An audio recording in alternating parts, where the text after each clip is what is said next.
Não troque as bênçãos por um prato de lentilhas. Olha aí.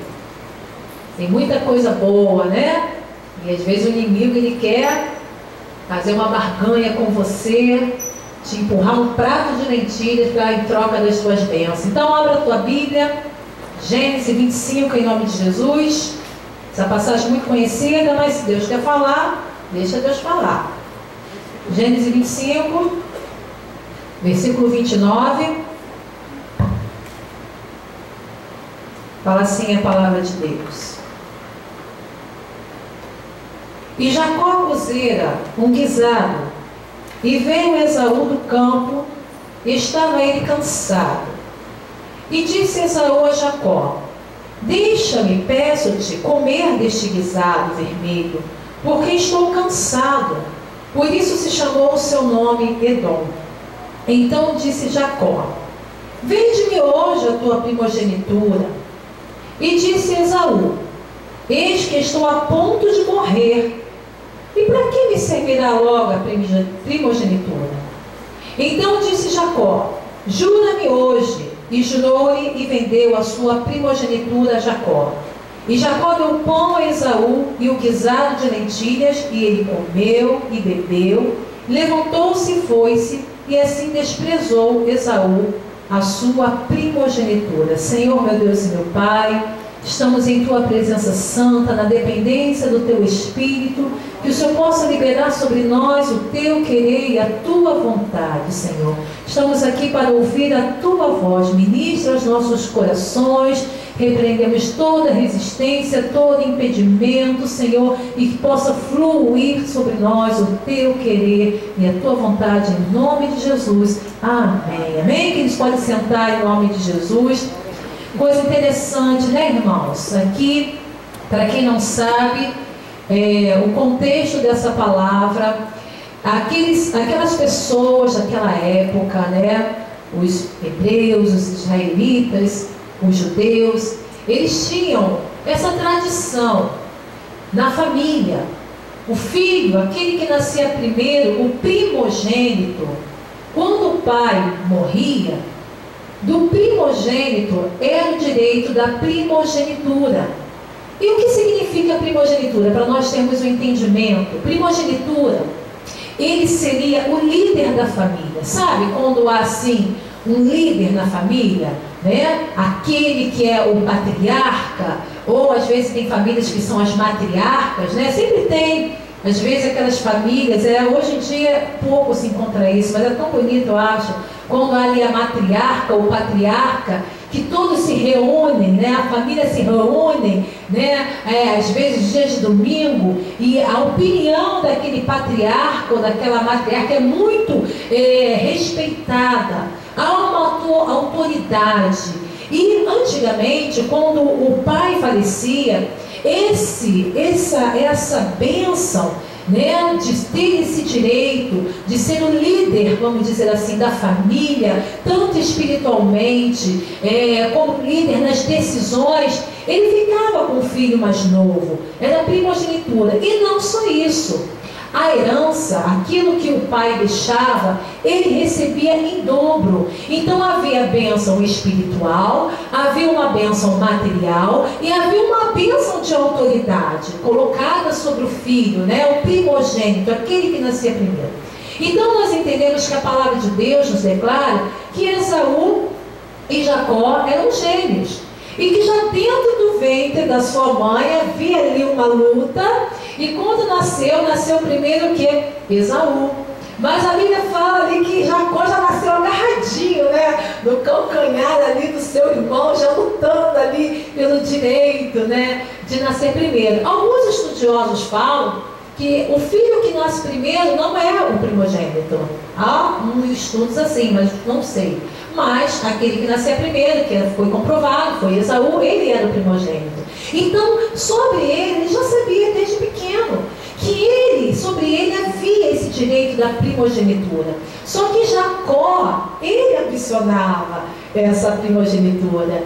Ele ambicionava, eu creio, não só pelas bênçãos materiais, mas pelas espirituais, aquilo que representava a primogenitura. E a Bíblia fala Esaú, né, ele era um homem de caça. E ali Jacó não, ele cuidava mais da agricultura. E aí chegou um dia que Esaú, cansado, isso acontece, cansado do seu dia de trabalho, cansado da sua luta, desgastado, ali Jacó aproveitou a oportunidade. Havia uma necessidade em Esaú, ele estava com fome. E diante daquela necessidade, Jacó aproveitou a oportunidade e falou o seguinte: olha só, eu preparei um prato maravilhoso, um guisado vermelho, um prato de lentilhas maravilhosos. Você troca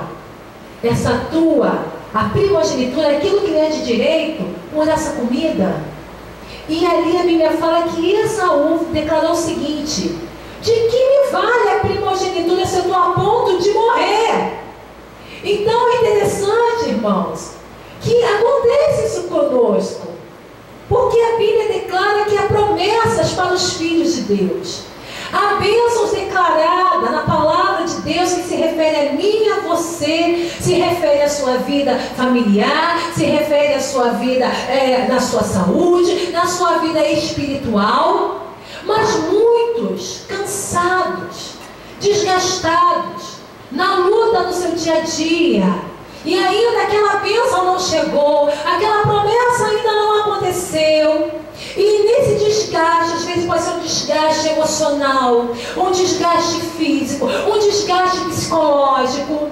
O inimigo, ele percebe a sua necessidade, ele percebe que há em você algo que precisa ser suprido, que você está necessitando de algo naquele momento, e nessa oportunidade ele pode preparar um banquete, e Satanás, ele se apresenta. Aqui representa o banquete do inimigo. Ele prepara algo que para você, se você não ficar sem aquilo, você vai morrer, porque você não vai aguentar ficar sem, você não vai viver sem aquilo. Você tem que suprir a tua necessidade. E quantas vezes acontece isso? Nós observamos dentro de um casamento, onde ali os servos de Deus, né, estão aliançados, uma aliança firmada em Deus, uma aliança firmada no Senhor. Mas alguns casamentos passam por alguns desgastes, tem algumas fases. E no decorrer dessas fases há um cansaço. Às vezes um olha para o outro e fala assim: não vale mais a pena. Mas por que eu vou continuar lutando? Por que eu vou continuar me esforçando? Não vale mais a pena. E começa a surgir dentro de cada um desejo, uma fome, uma carência, porque algo está sendo colocado de lado, algo está desgastado, algo está precisando ser suprido. E nessa oportunidade, o inimigo que fala, que está ao nosso derredor, fala que o diabo está observando, ele nos ronda, ele nos observa, ele conhece as nossas limitações, ele sabe onde pode encontrar uma brecha. E em muitas dessas situações o diabo, ele se apresenta, às vezes com aquele banquete bonito, não é feio não, às vezes lá no trabalho. Você olha para Deus, você vai para dentro da tua casa, aí você olha para o teu marido, aí o marido olha para a esposa e fala assim: meu Deus, cadê aquela mulher, cadê aquele varão, aquele homem, já não sente mais prazer de estar junto, e começa a vir uma fome, começa a vir uma carência, começa a vir uma necessidade. Só que nessa aliança, desse casamento, há bênção. Nessa aliança que foi consagrada por Deus, há promessa, há bênção de Deus. Mas diante de um cansaço, diante de uma necessidade, Satanás, ele prepara um banquete. E às vezes lá no trabalho, ou lá na sua vizinhança, ou numa localidade próxima, começa a apresentar aquele banquete bonito. Você não está com fome? Aí vem aquela pessoa atenciosa, aquela pessoa que parece que vai te entender, que te dá ouvido, que sorri para você, que é bem educado. E ele começa a se apresentar de forma forma sutil. E alguns pensam assim, não, eu preciso disso, porque eu estou morrendo. Não tem mais jeito. E despreza. É interessante que a Bíblia fala que Esaú desprezou a sua primogenitura. E quantos diante dos banquetes que o diabo apresenta, diante de um desgaste, diante de uma necessidade que você pensa que se você não tiver aquilo você vai morrer, eles trocam aquilo que é tão precioso que não tem preço.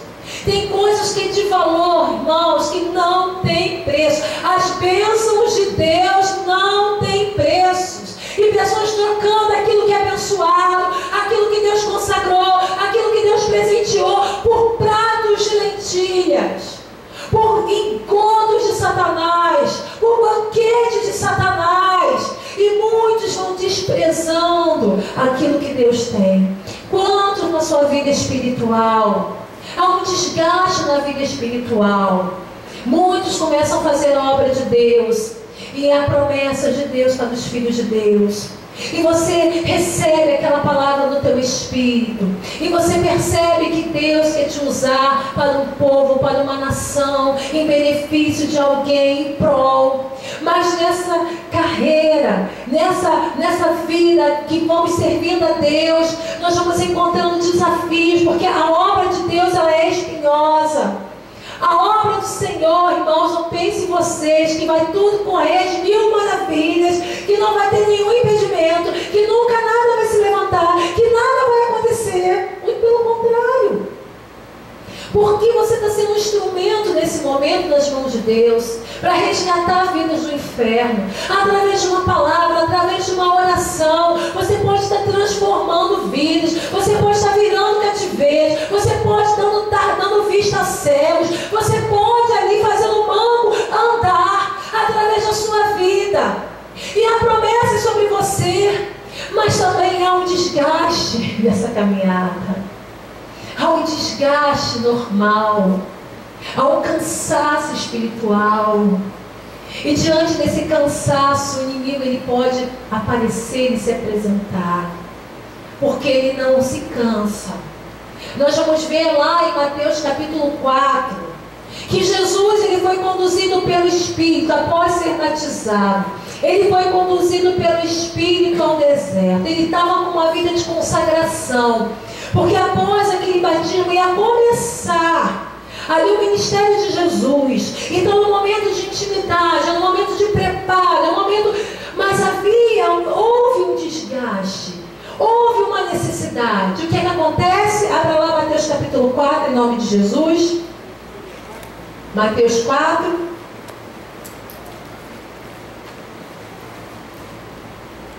Satanás, ele se apresenta, amém? Ele se apresenta, ele observa. Você pode observar uma coisa, isso é muito certo. Quando você está com algum desgaste, quando você está com alguma luta, alguns falam assim, meu Deus, parece que quanto mais eu oro, mais assombração me aparece. Já não estava suficiente esse problema, e agora surgiu outro. Ou então eu estou enfraquecido, e não somente veio essa guerra nessa área da minha vida, mas parece que agora quando eu mais preciso, ninguém está do meu lado, ou as pessoas não estão me compreendendo, e você fica num momento de cansaço. Isso é normal. E quantas vezes Satanás pode sugestionar no teu ouvido, que vale a pena você estar orando? De que valeu a pena você ser um instrumento de Deus e você falar do amor de Jesus para tanta gente? Olha aí como é que está a tua casa, olha como é que está as tuas finanças, olha como é que está a tua família. E ele começa a se apresentar te sugestionando para você trocar aquilo que é precioso para o banquete que ele te apresenta. Satanás, ele é astuto, irmão. Ele é astuto. E ele tenta em todo tempo. Se ele tentou o próprio Filho de Deus, olha que abuso. O próprio Filho de Deus, Deus encarnado aqui na terra. Claro que Jesus, quando veio, ele veio 100% homem e 100% Deus. O que ele sofreu mesmo, na carne mesmo. Ele teve fome mesmo. A Bíblia não declara que ele teve sede, mas ele teve fome. Ele ficou cansado, ele chorou em vários momentos. A Bíblia declara que Jesus chorou, Jesus estava cansado, Jesus teve fome, e são sentimentos humanos, porque ele veio 100% homem e 100% Deus. Então, quando ele estava nesse processo de comunhão com o Pai, de consagração, porque ele foi conduzido pelo Espírito ao deserto, Satanás ele se apresenta. E ele fala aqui na palavra, né? Mateus capítulo 4, lá no versículo 3, ele declara: e chegando-se ele, o tentador, disse: se tu és filho de Deus, manda que essas pedras se tornem pães. Ele, porém, respondendo, disse: está escrito, nem só de pão viverá o homem, mas de toda a palavra que sai da boca de Deus. Havia uma necessidade natural, e ele se apresenta para te desviar do propósito que Deus tem na tua vida. Ele se apresenta para te iludir, para te sugestionar, para declarar: olha só, não vale a pena não, meu filho, larga tudo, não está valendo a pena não, você está vendo que você está cansado, você está desgastado, você está com uma necessidade, larga tudo. Mas Jesus, ele declarou algo que é vital para nós: nem só de pão viverá o homem. Não é isso que você pensa, como Esaú falou: se eu não comer eu vou morrer. Tem pessoas que pensam assim: se eu não suprir essa minha necessidade, não importa. Não importa se é algo que Deus não está, não importa se de repente me oferecendo uma oportunidade de trabalho, mas é alguma coisa ilícita, mas Deus sabe. Eu tenho que pagar minhas contas, Deus sabe. Você sabe que aquilo ali não é abençoado por Deus, mas você pensa: não, se eu não fizer isso, eu vou morrer, eu não vou conseguir. E aí, sem você perceber, você está trocando aquilo que é bênção de Deus por aquilo que não tem nenhum valor. Pode suprir uma necessidade humana momentânea, mas a fome que Esaú de repente saciou naquele momento, ele ia ter novamente. Agora, aquilo que era a bênção de Deus, ele jogou por terra, ele perdeu.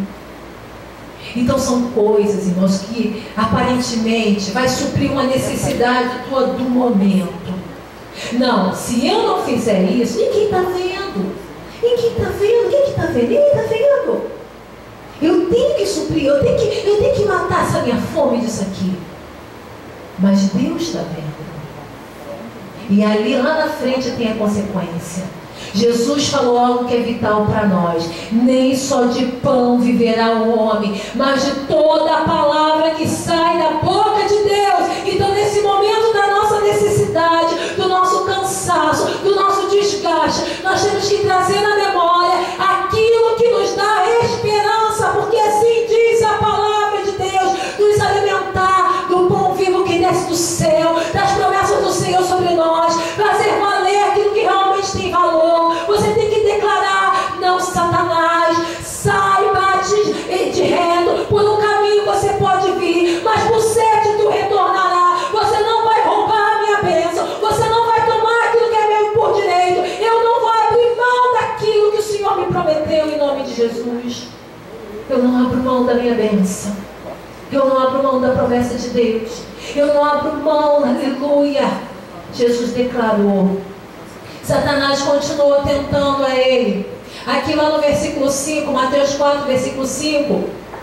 Então o diabo transportou a cidade santa, colocou-o sobre o pináculo do templo e disse: se tu és o filho de Deus, lança-te daqui abaixo, porque está escrito: aos teus anjos dará ordem ao teu respeito, tomar-te-ão nas mãos para que nunca tropeces em alguma pedra. E disse-lhe Jesus: também está escrito: não tentarás o Senhor teu Deus. Irmãos, o que acontece? Não brinque com o Senhor. Tem pessoas brincando com fogo, brinca com as coisas. Não, Deus está vendo, Deus vai me livrar, eu vou me lançar. Não tentarás o Senhor vosso Deus. Ele fala: tu pode fazer, meu filho, vai lá. Satanás fala: vai, você é forte, você vai fazer um pouquinho, daqui a pouco você pede perdão a Deus, que Deus te perdoa. E o Senhor fala: não tentarás o Senhor vosso Deus. Irmão, tem coisas, tem decisões em nossa vida que pode mudar a nossa história.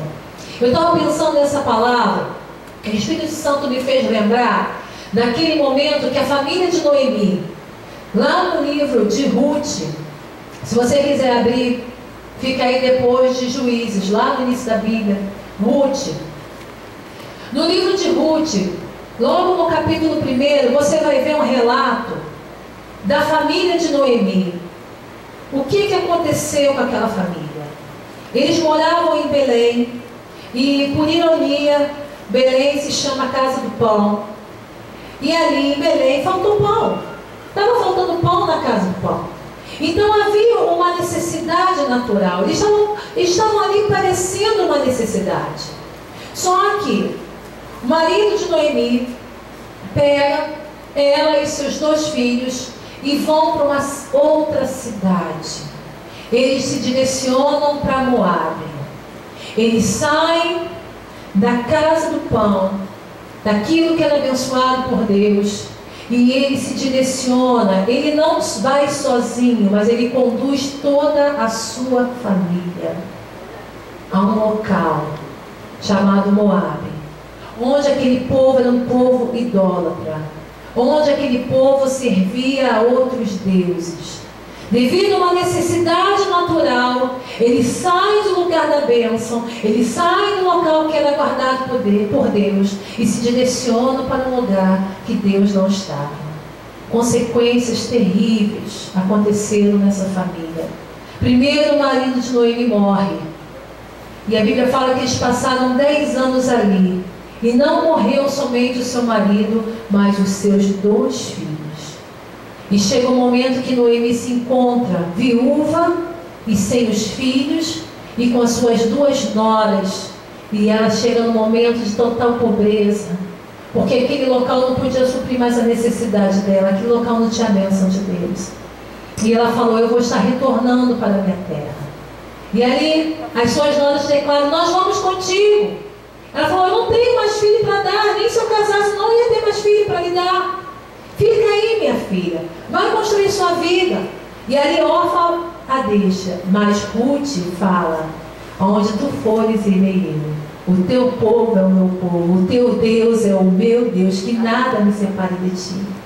E ali naquele posicionamento de uma decisão agora sim acertada, de uma decisão guiada por Deus, ela entendeu que o lugar aonde ela foi havia maldição. Aonde ela foi, por mais que aparentemente estavam suprindo uma necessidade natural, mas ali não tinha a bênção de Deus, porque ela perdeu toda a sua família. E ali ela retornou, ela entendeu que ela precisava retornar para o local onde Deus habitava. Onde antes havia uma falta de pão, mas tinha a bênção de Deus. Você pode passar, nós falamos aqui, abrimos esse culto: no mundo tereis aflições. Ele fala: mas eu vos deixo a paz. Glória a Deus. Eu te deixo a paz para você passar por essas aflições. Aparentemente, queridos, vai ter momento em nossas vidas que parece que está faltando tanta coisa.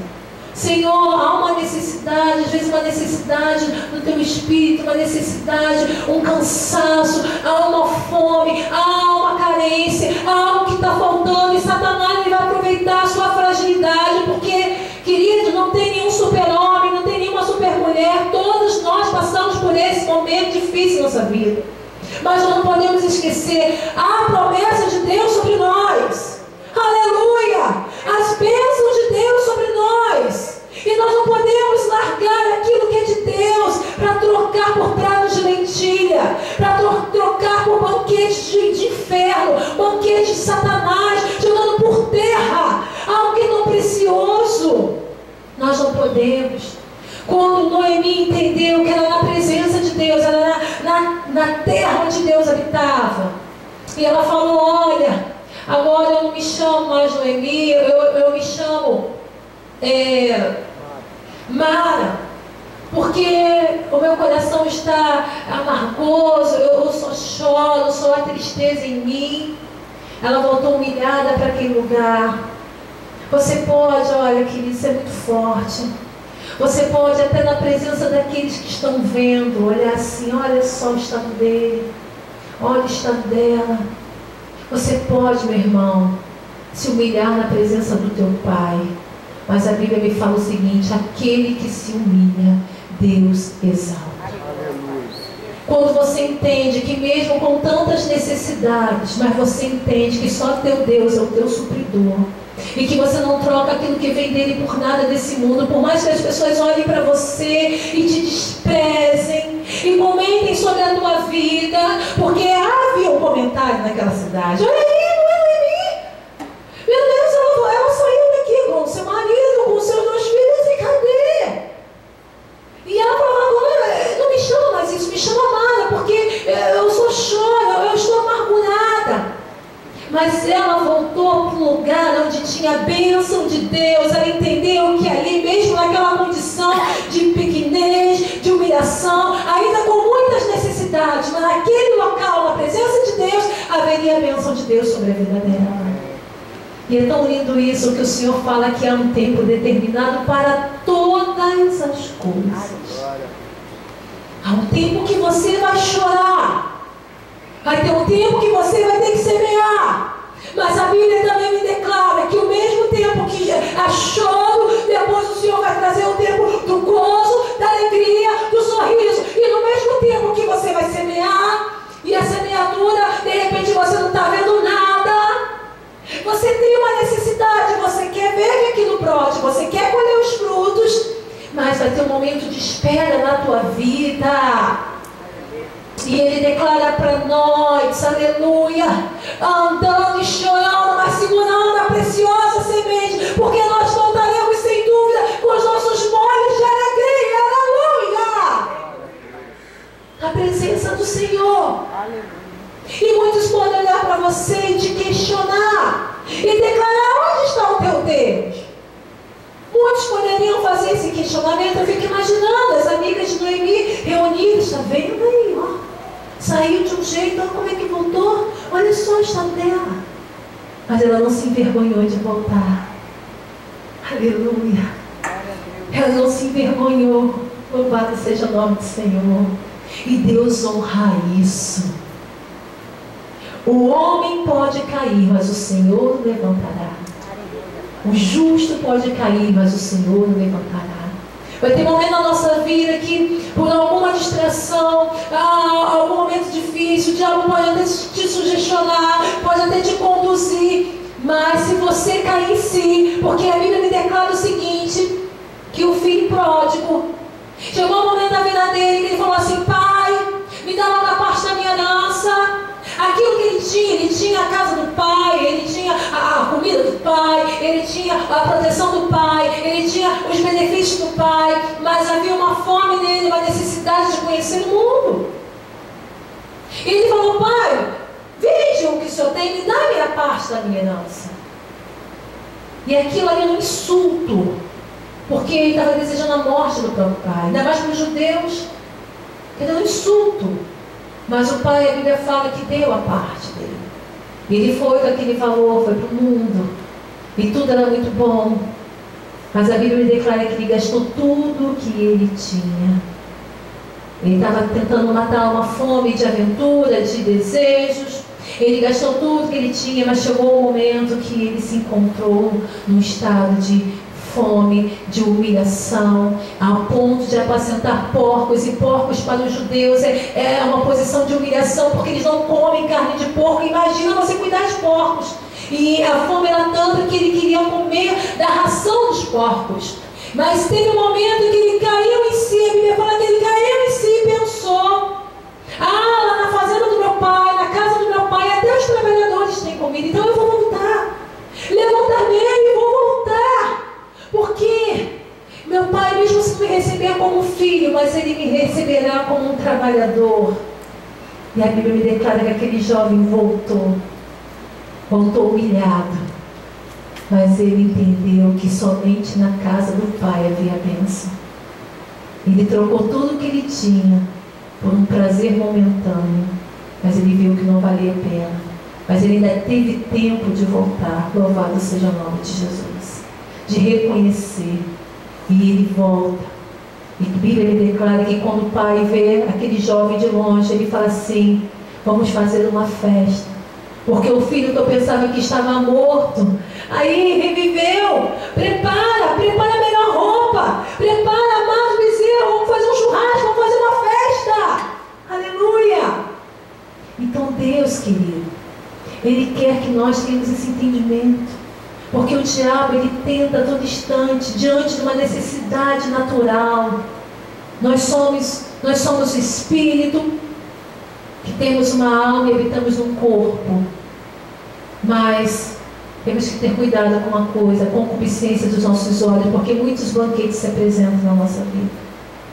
Muitas coisas se apresentam e vai ter coisas que você vai pensar assim: eu não posso ficar sem. Eu preciso disso. Eu preciso matar essa minha fome. Eu preciso matar esse meu desejo, senão eu vou morrer. Mas não despreze aquilo que realmente tem valor. Não despreze as bênçãos de Deus sobre a sua vida, em nome de Jesus. Amém? Olha o que a Bíblia diz aqui. Aleluia. Lá no livro de Filipenses 4:19.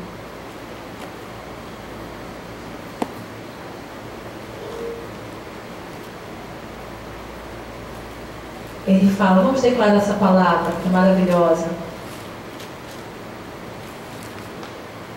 Filipenses 4:19.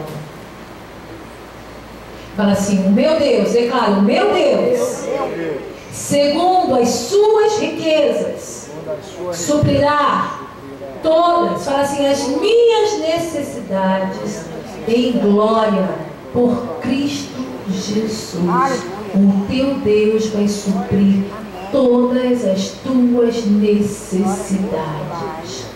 Nós não precisamos pegar banquete de Satanás para suprir as necessidades. Lá no L, já começou lá no L. Abra sua Bíblia lá no livro de Gênesis capítulo 3.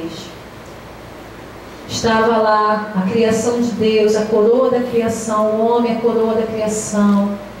E ali Deus fez a sua adjuntora, Eva. Ele falou, não é bom que o homem viva só.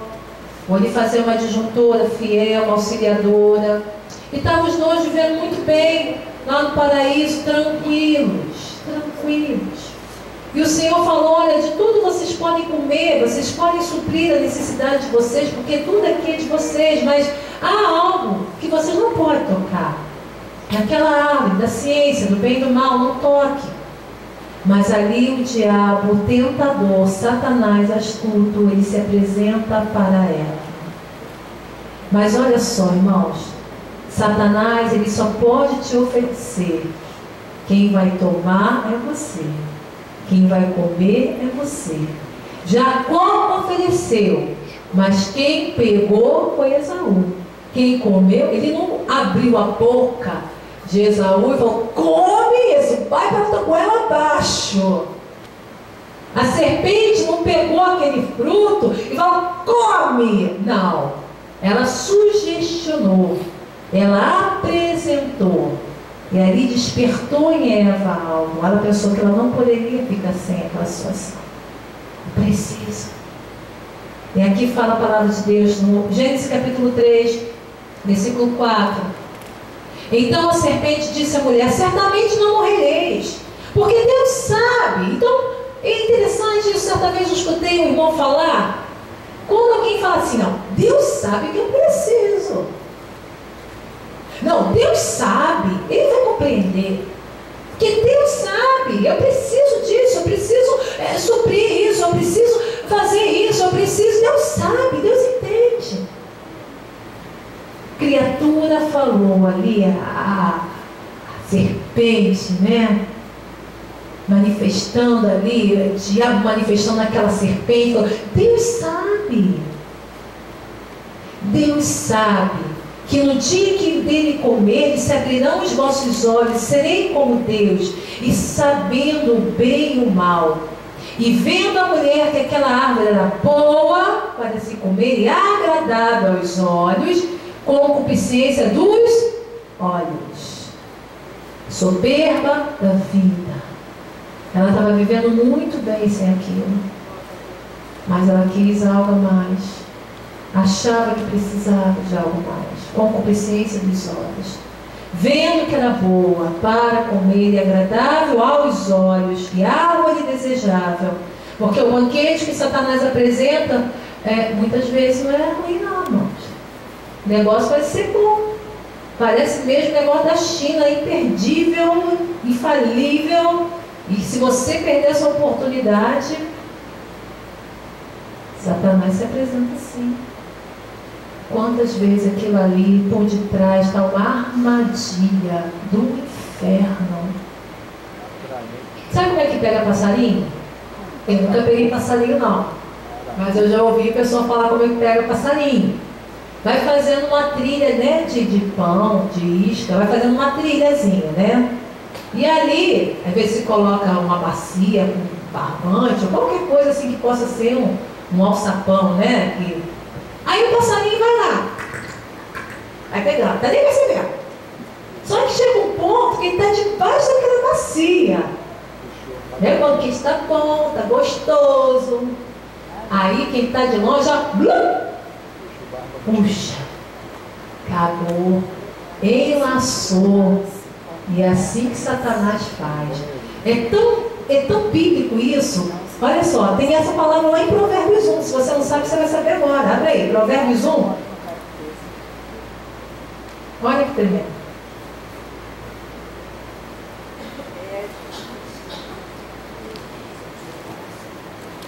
É a sutileza do inferno. Vai chegando de mansinho.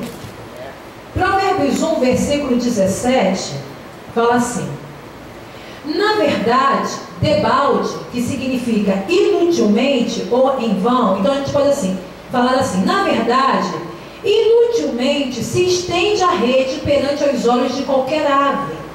Então, você não vai apresentar uma cilada, uma emboscada na frente da ave. Aqui, ó, passarinho, ó, isso aqui é para pegar você, porque vai ser inútil. Então o negócio vai ser escondido para te enlaçar. Quando você entrar naquilo ali, está emaranhado naquele embaraço. E é assim que Satanás fez. É assim que Satanás fez com Eva. É assim que infelizmente Jacó foi persuadindo Esaú. O diabo tentou fazer com Jesus, mas ele não caiu nesse engodo. E nós temos que entender que Deus é, querido, o Deus provedor da nossa vida. Por que Satanás faz isso? Porque para ele não tem mais jeito. Então ele quer fazer de qualquer maneira. Se ele perdeu a bênção, aquilo que ele era, ele quer fazer de qualquer maneira. Na verdade, ele fica indignado. Sabe quem ele era? Ele era um aferidor de medidas. Sabe o que é aferidor de medidas? Você imagina uma pessoa assim que você admira muito. Vamos dizer assim, um líder espiritual que eu admiro muito. Para mim é o meu exemplo. Então, meu Deus, que coisa linda, né? Essa pessoa ter esse patamar, chegar nesse nível de comunhão com Deus. Nós admiramos. E isso é um aferidor de medida, que você imagina, o que você admira. É um ponto ali que você admira. É aferidor de medidas. Satanás era esse. Era um que ressaltava, que realçava, que despontava dos demais. A Bíblia fala lá, abre a sua Bíblia em Ezequiel 28.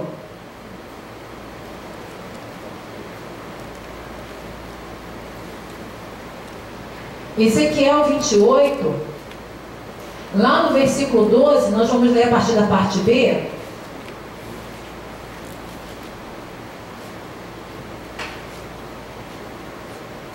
Versículo 12, a partir da parte B. Olha só o que diz a palavra. Tu és o aferidor de medidas, cheio de sabedoria e perfeição em formosura.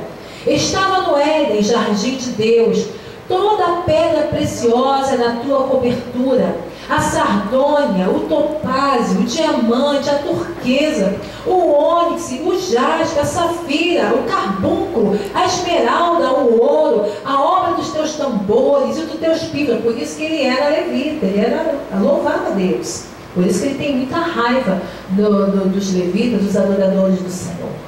Pífanos estavam em ti, e no dia que foste criado foram preparados. Tu eras querubim ungido para proteger, e te estabeleci no monte santo de Deus estava. No meio das pedras afogueadas andavas. Perfeito eras nos teus caminhos, desde o dia que foste criado, até que se achou iniquidade em ti.